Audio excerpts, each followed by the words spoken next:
Ninth class. आज हम national book foundation का chapter number 1 physical quantities and measurements के कॉन्सेप्चुअल क्वेश्चंस देखेंगे।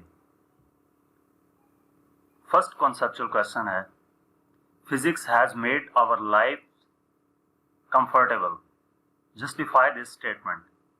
फिजिक्स ने हमारी जिंदगी को आसान बना दिया है, इस स्टेटमेंट को हमने जस्टिफाई करना है। तो वैसे तो हम अपनी नॉर्मल लाइफ में देखें तो हमारे इर्द गिर्द जितने भी ऑब्जेक्ट्स मौजूद हैं, जितनी भी चीज़ें हैं, हर एक पर फिजिक्स का कोई ना कोई रूल, कोई ना कोई लॉ अप्लाई हो रहा होता है। लेकिन अगर हम टेक्नोलॉजी को मद्देनज़र रखते हुए देखें तो हमारे पास कंप्यूटर, स्मार्टफोन, इंटरनेट, ये एक ऐसी चीज़ें हैं जिनके बगैर आजकल ज़िंदगी का तस्वुर मुमकिन नहीं है। इसके अलावा जैसे हमारे पास डिवाइसेस हैं, रॉकेट, स्पेस शटल, ट्रेन है, रोबोट्स हैं, ये तमाम क्या हैं, फिजिक्स के प्रिंसिपल्स की बेस पर ही बनाई गई हैं। फिजिक्स के कोई रूल्स जो हैं, लॉज हैं, उनको इम्प्लीमेंट करके नई डिवाइसेस बनाई जाती हैं, नई किस्म के इजादात किए जाते हैं जिनसे हमारी ज़िंदगी आसान हो जाती है। यहाँ पर तो बड़ी डिवाइसेस का जिक्र किया है, जैसे इन्वेंशंस ऑफ इलेक्ट्रिसिटी है। इलेक्ट्रिसिटी की मदद से आप देखें, पहले जो थी वो कैंडल्स जलाई जाती थी, लेकिन जब बिजली आई है, इलेक्ट्रिसिटी है, तो अब हम बल्ब ऑन करते हैं। पहले फैन नहीं होते थे, अब इलेक्ट्रिसिटी की मदद से फैन चलते हैं। तो ये सारी चीज़ें किस बेस पे हुई हैं? फिजिक्स की बेस पे। वायरलेस कम्युनिकेशन है, पहले जो टेलीफोन थे वो वायर के साथ अटैच होते थे, एक ही जगह पे पड़े होते थे। अब हर एक की पॉकेट में मोबाइल फोन है विदाउट वायर, उसको वायरलेस कहते हैं। तो इसी तरह की और भी कम्युनिकेशन डिवाइसेस हैं जो वायरलेस हैं, एक्स रेज हैं, कंप्यूटर्स हैं, ऑटोमोबाइल्स हैं। तो ये सारी इजादात किस बेस पे हुए हैं? फिजिक्स पे। तो इस वजह से फिजिक्स ने हमारी जिंदगी को बहुत ज्यादा आसान बना दिया है। इसके बाद नेक्स्ट क्वेश्चन है, what base quantities are involved in these derived physical quantities? Force, pressure, power and charge। ये जो हमारे पास डिराइव्ड फिजिकल क्वांटिटीज हैं, इनमें कौन कौन सी बेस क्वांटिटीज शामिल हैं? फोर्स, प्रेशर, पावर और चार्ज पे। तो अगर हम फोर्स को देखें, वैसे तो आप ये कर सकते हैं कि आपके पास जो है जहाँ पर टेबल बना हुआ है डिराइव्ड यूनिट्स का, तो वहाँ पे क्वांटिटी के आगे डिराइव्ड यूनिट लिखा हुआ है। या तो आप ये वहाँ से याद कर सकते हैं, या फिर दूसरा मेथड ये है कि फोर्स के फार्मूले की मदद से, जैसे F = ma है, हम उसको बिल्कुल बेस क्वांटिटीज तक डिराइव करें तो हमारे पास ये चीज आएगी। या उसका जो फोर्स का यूनिट है न्यूटन होता है, वो किलोग्राम मीटर पर सेकंड स्क्वायर के इक्वल होता है। प्रेशर का यूनिट किलोग्राम पर मीटर पर सेकंड स्क्वायर के इक्वल होता है। पावर का यूनिट किलोग्राम मीटर स्क्वायर पर सेकंड स्क्वायर के इक्वल होता है। और चार्ज का यूनिट वैसे तो कूलम है, कूलम एम्पेयर सेकंड के इक्वल होता है। तो अब हम इनको अगर देखें, इन यूनिट्स को देखें, तो किलोग्राम किस चीज का यूनिट है? मास का, मीटर लेंथ का, सेकंड टाइम का। यानी कि फोर्स में ये तीन बेस क्वांटिटीज इन्वॉल्व हैं। प्रेशर की बात करें तो किलोग्राम, मीटर, सेकंड, यानी कि किलोग्राम के लिए मास, मीटर के लिए लेंथ और सेकंड के लिए टाइम। तो प्रेशर में भी ये तीन क्वांटिटीज इन्वॉल्व हैं। पावर में भी यही तीन क्वांटिटीज इन्वॉल्व हैं। चार्ज की बात करें तो चार्ज का यूनिट, चार्ज को हम किस चीज से रिप्रेजेंट करते हैं? क्यू से। क्यू इक्वल होता है आई टी के।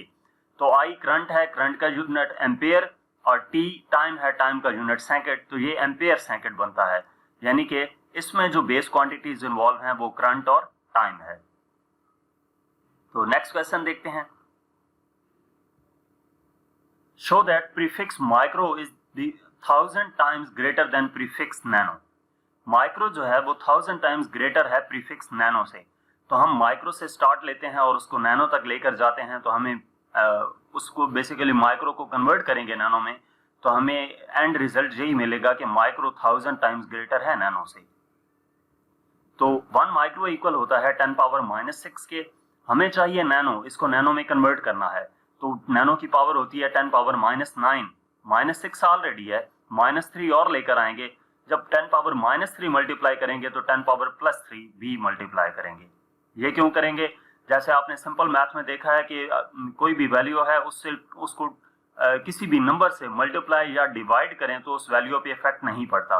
तो यहाँ पर भी उस वैल्यू से मल्टीप्लाई और डिवाइड ही किया है। तो ये 10⁻⁻3 है और 10⁻⁻6 है, बेसिस सेम है, पावर z होके 10⁻⁻9 हो जाएगा, मल्टीप्लाई बाय 10⁻3000 की इक्वल होता है। तो ये 1000 10⁻⁹ नैनो की इक्वल होता है 1000 नैनो आ जाता है, यानी कि 1 माइक्रो इक्वल है 1000 नैनो के। तो यही चीज हमने बतानी थी कि micro is 1000 times greater than prefix nano. इसके बाद नेक्स्ट क्वेश्चन है question number 4, screw gauge can give more precise length than vernier callipers, briefly explain why. जो स्क्रू गेज है वो ज्यादा प्रिसाइज लेंथ देता है वर्नियर कैलिपर की निस्बत, तो इस ऐसा क्यों है ये हमने रीजन बतानी है। तो बेसिकली इंस्ट्रूमेंट ऐसा, कोई भी इंस्ट्रूमेंट जिसकी लीस्ट काउंट स्मॉलर होगी उस वो ज्यादा प्रिसाइज वैल्यू देगा। यानी कि अगर हमारे पास डिफरेंट इंस्ट्रूमेंट्स हैं और उन इंस्ट्रूमेंट्स में से हमने ये देखना है कि कौन सा इंस्ट्रूमेंट ज्यादा एक्यूरेट वैल्यू देगा, ज्यादा प्रिसाइज वैल्यू देगा, तो उसमें से जिस इंस्ट्रूमेंट का लीस्ट काउंट कम होगा वो ज्यादा प्रिसाइज वैल्यू देगा। तो जो लीस्ट काउंट है स्क्रू गेज का वो लेस देन होता है least count of the vernier calliper. इस वजह से स्क्रू गेज ज्यादा प्रिसाइज लेंथ देगा वर्नियर कैलिपर की निस्बत। जो स्क्रू गेज का लीस्ट काउंट होता है वो 0.01 मिलीमीटर है और वर्नियर कैलिपर का लीस्ट काउंट 0.1 मिलीमीटर है। यहाँ पर मिलीमीटर भी साथ लिखना है, ठीक है, 0.1 मिलीमीटर है। तो इससे हमें यह पता चला कि स्क्रू गेज का लीस्ट काउंट वर्नियर कैलिपर की निस्बत कम है, तो इस वजह से जो स्क्रू गेज है वो ज्यादा प्रिसाइज वैल्यू देगा। Question number 5, differentiate between mechanical stopwatch and digital stopwatch. Mechanical stopwatch और डिजिटल स्टॉपवॉच में डिफरेंस बताना है, तो इसको हम डिफरेंशिएट करते हैं। मैकेनिकल स्टॉपवॉच का फर्स्ट पॉइंट क्या है? Mechanical stopwatch has only one knob at top of it which is used to start and reset the stopwatch. Start, stop and reset the stopwatch. Mechanical stopwatch के ऊपर सिर्फ एक knob होता है, top of it, उसको उसका button कह सकते हैं। उसको एक बार प्रेस करने से वो स्टार्ट हो जाती है, दोबारा प्रेस करने से स्टॉप हो जाती है और फिर प्रेस करें तो वो रीसेट हो जाती है स्टॉपवॉच, यानी कि 0 पे आ जाती है। मेन बताने का मकसद ये है पहले पॉइंट में कि इसका जस्ट एक बटन है, जबकि डिजिटल स्टॉपवॉच में digital stopwatch has 2 buttons, one for start stop and other one for reset the stopwatch। Digital stopwatch के 2 बटन होते हैं, एक बटन की मदद से स्टॉपवॉच को स्टार्ट किया जाता है या स्टॉप किया जाता है और दूसरे बटन की मदद से उसको रीसेट किया जाता है, यानी कि वो 0 पे आ जाती है। सेकंड पॉइंट है mechanical stopwatch can measure a time interval up to minimum 0.1 second, यानी कि मैकेनिकल स्टॉपवॉच का जो लीस्ट काउंट है वो 0.1 सेकंड है। मिनिमम जितना टाइम इंटरवल मेजर हो सकता है मैकेनिकल स्टॉपवॉच की मदद से वो 0.1 सेकंड है। और जो डिजिटल स्टॉपवॉच है वो टाइम इंटरवल मेजर कर सकता है मिनिमम 0.01 सेकंड तक, यानी कि डिजिटल स्टॉपवॉच का लीस्ट काउंट 0.01 सेकंड है। तो mechanical stopwatch is less accurate then digital stopwatch. इसका लीस्ट काउंट डिजिटल स्टॉपवॉच से ज्यादा है, तो इस वजह से ये लेस एक्यूरेट है, जबकि डिजिटल स्टॉपवॉच का जो लीस्ट काउंट है वो मैकेनिकल स्टॉपवॉच की निस्बत कम है, तो इस वजह से ये ज्यादा एक्यूरेट होगी मैकेनिकल स्टॉपवॉच की निस्बत। Next question number 6, how measuring cylinder is used to measure volume of an irregular shaped stone. Measuring cylinder है उसको हम कैसे यूज कर सकते हैं किसी भी इर्रेगुलर शेप का स्टोन का वॉल्यूम मेजर करने के लिए। तो हमने क्या करना है कि एक जो मेजरिंग सिलेंडर है उसमें कुछ पानी लेना है, उसके बाद उस मेजरिंग सिलेंडर का इनिशियल वॉल्यूम, यानी कि जहां तक पानी का लेवल आ रहा है वो हमने नोट डाउन कर लेना है VI से, इनिशियल वॉल्यूम।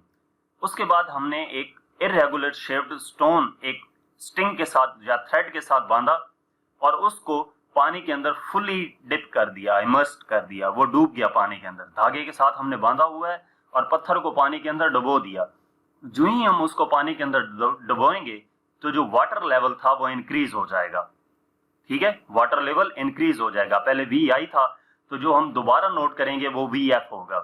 तो जो वॉल्यूम आएगा उस सॉलिड का या उस स्टोन का वो किसकी इक्वल होगा? V equal to final volume minus initial volume, V equal to VF minus VI। तो इस जरिए से उसका वॉल्यूम हम नोट कर लेंगे। इसके बाद इस चैप्टर का लास्ट कॉन्सेप्चुअल क्वेश्चन है question number 7, what precaution should be kept in mind while taking measurement using measuring cylinder. क्या क्या प्रिकॉशंस हमें देखनी पड़ती हैं, अपने जहन में रखनी पड़ती हैं जब हम मेजरिंग सिलेंडर की मदद से मेजर कर रहे होते हैं। तो सबसे पहली बात जो प्रिकॉशंस हमने फॉलो करनी होती हैं उसमें फर्स्ट पॉइंट है, मेजरिंग सिलेंडर को यूज करते वक्त हमेशा वर्टिकल रखना है और प्लेन सरफेस पे रखना है। वर्टिकली इसको रखना है प्लेन सरफेस पे, रफ सरफेस ना हो, यानी कि अनइवन सरफेस ना हो, ऊपर नीचे ना हो, बिल्कुल प्लेन हॉरिजेंटल सरफेस हो, उसके ऊपर इसको वर्टिकली रखना है।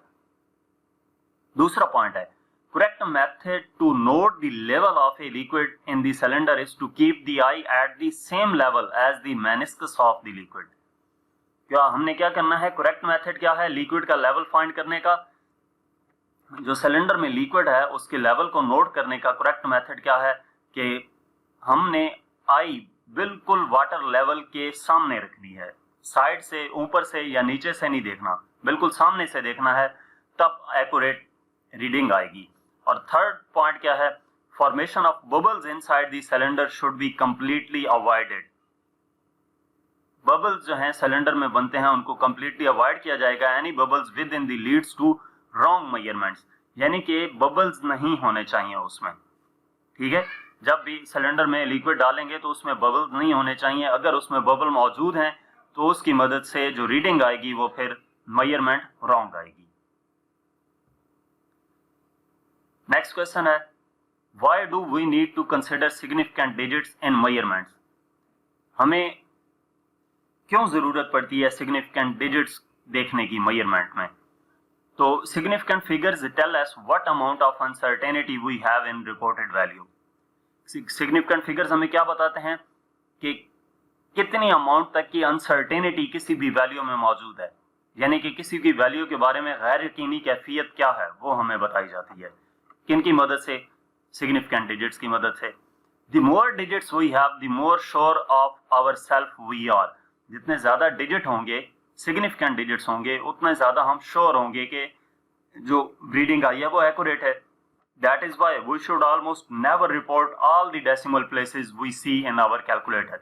और यही रीजन है कि जब हम कैलकुलेटर की मदद से किसी पॉइंट्स की वैल्यू को मल्टीप्लाई करते हैं तो रीडिंग में पॉइंट के बाद काफी सारे नंबर्स हमारे पास मौजूद होते हैं, लेकिन हम वो सारे नोट डाउन नहीं करते। पॉइंट के बाद 2 से 3 हम नोट डाउन कर लेते हैं। तो ये इस वजह से हमारे पास जो सिग्निफिकेंट डिजिट्स हैं मेजरमेंट में वो जरूरी होते हैं। तो यहाँ तक हमारे पास इस चैप्टर के कॉन्सेप्चुअल क्वेश्चंस थे। मजीद किसी भी चैप्टर की एक्सरसाइज का सॉल्यूशन देखने के लिए आप हमारी वेबसाइट विजिट कर सकते हैं। इसके अलावा आप हमें फेसबुक, इंस्टाग्राम और यूट्यूब पर फॉलो करें। Thank you.